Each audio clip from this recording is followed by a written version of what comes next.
আসসালামু আলাইকুম, স্বাগত জানাচ্ছি বিএচটি নিউজ চ্যানেলের আন্তর্জাতিক সংবাদে। শুরুতে থাকছে সংবাদ শিরোনাম। পূর্ব চীন সাগরে যুদ্ধের নামামা, দীর্ঘ 2 দশক পর মুখোমুখি অবস্থানে জাপান ও চীন, সীমান্তে নজিরভিন্ন সেনা ও অস্ত্র মোতায়েন। মধ্যপ্রাচ্যের সমীকরণে বড় অঘটন, ইসরায়েলি আগ্রাসন রুখতে এবার এক কাতারে ইরান, সৌদি আরব ও তুরস্ক। তেল আভিভকে দেওয়া হল কঠোর হুঁশিয়ারি। রণক্ষেত্রে কোন ভাষায় ইউক্রেন, পশ্চিমা সহায়তার পরেও রাশিয়ার হাই প্রিসিশন মিসাইল হামলায় বিপর্যস্ত জেলেন্সকির বাহিনী, একের পর এক শহর হারাচ্ছে কিয়েভ। ন্যাটোর কারণে ফ্রান্সের প্রস্তাব প্রত্যাখ্যান ইরানের, প্যারিসের সাথে সামরিক চুক্তিতে না তেহরানের। পশ্চিমাদের কৌশলগত ফাঁদ হিসেবেই দেখছে ইরান। এবং সর্বশেষ জানাব, বিশ্বকে চমকে দিয়ে উত্তর কোরিয়ার হাইপারসনিক মিসাইল পরীক্ষা, পিয়ংইয়ংয়ের মামরিক আস্ফালনে ঘুম হারাম আমেরিকা ও জাপানের। শুনছিলেন সংবাদ শিরোনাম। এবারে বিস্তারিত। পূর্ব চীন সাগরে যুদ্ধের দামামা, দীর্ঘ 2 দশক পর মুখোমুখি অবস্থানে জাপান ও চীন, সীমান্তে নজিরভিন্ন সেনা ও অস্ত্র মোতায়েন। এশিয়ার 2 পরাশক্তি চীন ও জাপানের মধ্যে দীর্ঘদিনের শান্ত পরিস্থিতি যেন হঠাৎ করেই ঝড়ের পূর্বাভাস দিচ্ছে। পূর্ব চীন সাগরের বিতর্কিত দ্বীপপুঞ্জ এবং জলসীমার নিয়ন্ত্রণ নিয়ে টোকিও এবং বেইজিংয়ের মধ্যকার উত্তেজনা এখন আর নিছক কথার লড়াইয়ে সীমাবদ্ধ নেই। আন্তর্জাতিক সমরবিদরা আশঙ্কা করছেন, 2 দেশের সীমান্তে ভারী অস্ত্র এবং অতিরিক্ত সেনা সমাবেশের কারণে পরিস্থিতি যে কোনো মুহূর্তে বড় ধরনের সংঘাতের দিকে মোড় নিতে পারে। বিশেষ করে জাপানের সাম্প্রতিক প্রতিরক্ষা বাজেট বৃদ্ধি এবং যুক্তরাষ্ট্রের সাথে যৌথ মহড়া বেইজিংকে চরমভাবে ক্ষুব্ধ করেছে। চীন দাবি করছে তাদের সার্বভৌম ভূখণ্ডে জাপানের নজরদারি অনধিকার চর্চা। অন্যদিকে টোকিও বলছে আত্মরক্ষার স্বার্থেই তারা পিছু হটবে না। সব মিলিয়ে এশিয়ার এই অঞ্চলে বেজে উঠছে যুদ্ধের দামামা। মধ্যপ্রাচ্যের সমীকরণে বড় অঘটন, ইসরায়েলি আগ্রাসন রুখতে এবার এক কাতারে ইরান, সৌদি আরব ও তুরস্ক। তেল আভিভকে দেওয়া হল কঠোর হুঁশিয়ারি। ভূরাজনীতির ইতিহাসে এক বিরল দৃশ্যের সাক্ষী হল বিশ্ব। দীর্ঘদিনের মতভেদ ভুলে ফিলিস্তিন ইস্যু এবং মধ্যপ্রাচ্য নিরাপত্তায় একজোট হয়েছে ইরান, সৌদি আরব, তুরস্ক এবং মালয়েশিয়ার মতো শক্তিশালী মুসলিম রাষ্ট্রগুলো। সম্প্রতি যৌথ বিবৃতির মাধ্যমে 4 দেশ ইসরায়েলকে সাফ জানিয়ে দিয়েছে যে ভবিষ্যতে কোনো মুসলিম রাষ্ট্রে আঘাত হানলে বা অযাচিত সামরিক অভিযান চালালে তা সম্মিলিতভাবে প্রতিহত করা হবে।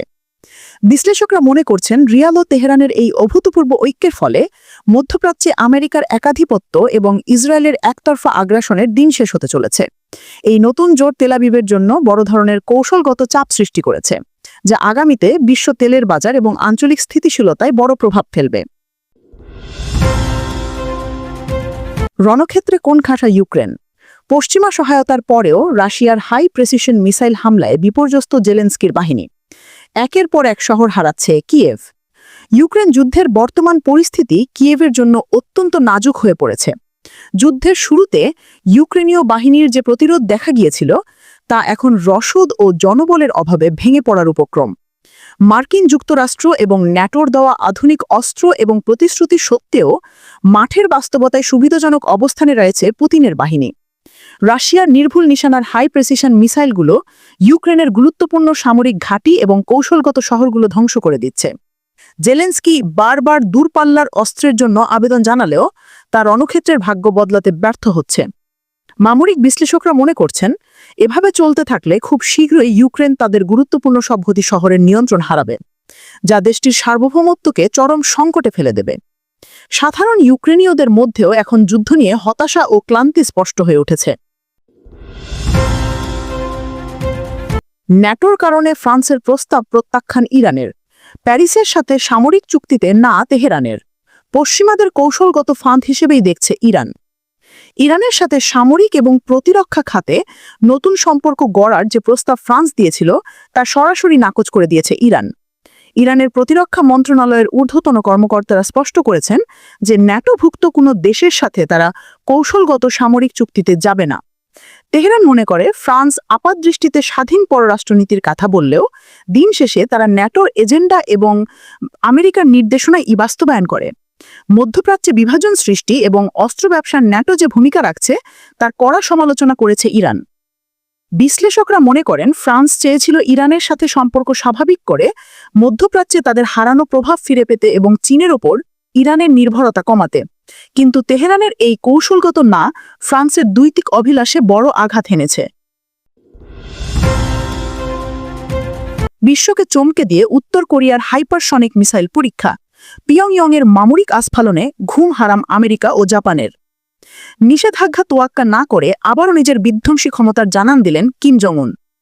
বুধবার ভোরে উত্তর কোরিয়া যে ব্যালিস্টিক মিসাইলটি উৎক্ষেপণ করেছে তার গতি এবং প্রযুক্তিতে আগের সব রেকর্ড ছাড়িয়ে গেছে। ধারণা করা হচ্ছে এটি একটি হাইপারসনিক প্রযুক্তির মিসাইল, যা রাডারে ধরা পড়ার আগেই লক্ষ্যবস্তুতে আঘাত করতে সক্ষম। পিয়ংইয়ংয়ের এই আচমকা পরীক্ষায় তীব্র প্রতিক্রিয়া দেখিয়েছে দক্ষিণ কোরিয়া ও জাপান। টোকিও তাদের উপকূলীয় এলাকায় জরুরি সতর্কতা জারি করেছে। অন্যদিকে হোয়াইট হাউস একে আন্তর্জাতিক নিরাপত্তার জন্য বড় হুমকি হিসেবে চিহ্নিত করেছে। মূলত প্রশান্ত মহাসাগরীয় অঞ্চলে আমেরিকা এবং তার মিত্রদের যৌথ মহড়ার জবাব হিসেবেই এই শক্তি প্রদর্শন করছে উত্তর কোরিয়া। কিম জং উনের এই অনর্ধমিতি এশিয়ায় পারমাণবিক যুদ্ধের ঝুঁকি বহুগুণ বাড়িয়ে দিয়েছে। প্রিয় দর্শক, এই ছিল আমাদের এখনকার আন্তর্জাতিক সংবাদ। পরবর্তী সংবাদ দেখার আমন্ত্রণ জানিয়ে বিদায় নিচ্ছি। আল্লাহ হাফেজ।